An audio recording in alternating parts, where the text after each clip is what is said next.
Hi viewers, అల్లం tea ఎలా తయారు చేసుకోవాలో చూద్దాము. దీనికి కావాల్సిన ఇంగ్రీడియంట్స్ కార్డమమ్ పౌడర్ అంటే ఇలాచీ పౌడర్, అల్లం, ఇంకా టీ పౌడర్. ముందుగా ఒక చిన్న ముక్క అల్లాన్ని తీసుకొని తురిమేసి రెడీగా ఉంచుకోండి. నేనైతే ఒక కప్ టీ మాత్రం చేస్తున్నాను.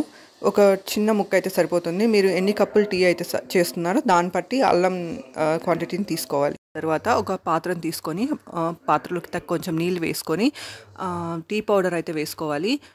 నేనైతే ఒక కప్ టీకి సరిపడా టీ పౌడర్ని అయితే వేసుకున్నాను. ఆ తర్వాత ఇలాచీ పౌడర్ని వేసుకోవాలి. తురిమిన అల్లాన్ని వేసేసి మరిగించాలి. ఇంకా జాగరీ పౌడర్ అంటే బెల్లం పౌడర్ని కూడా నేను ఇప్పుడే వేసేస్తున్నాను. ఇలాచీ పౌడర్ వేసిన తర్వాత బెల్లం పౌడర్ని యాడ్ చేస్తున్నాను. ఎందుకంటే పాలు యాడ్ చేసిన తర్వాత కానీ బెల్లం పౌడర్ వేసారంటే పాలు విరిగిపోయే ఛాన్సెస్ చాలా ఎక్కువ ఉంటాయి. నీళ్ళతో పాటు బెల్లం పౌడర్ని కానీ వేసామంటే పాలు విరుక్కోకుండా టీ పర్ఫెక్ట్గా వస్తుంది.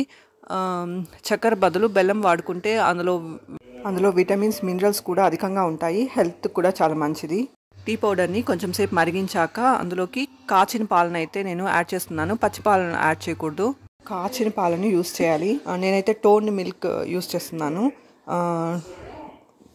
మిల్క్ యాడ్ చేసిన తర్వాత ఒక 2-3 సార్లు పొంగొచ్చేంత వరకు మరిగిస్తే సరిపోతుంది. ఎక్కువసేపు మరిగించకూడదు టీని.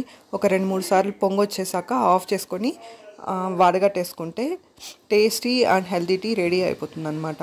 చక్కెర అయితే యూస్ చేయకూడదు. చక్కెర యూస్ చేయడం వల్ల హెల్త్కి బెనిఫిట్స్ ఏమి ఉండదు. ఇంకా టైప్ 2 డయాబెటీస్ వచ్చే ఛాన్సెస్ చాలా ఎక్కువగా ఉంటాయి షుగర్ వాడడం వల్ల. దానికంటే బెల్లం వాడడం బెటర్.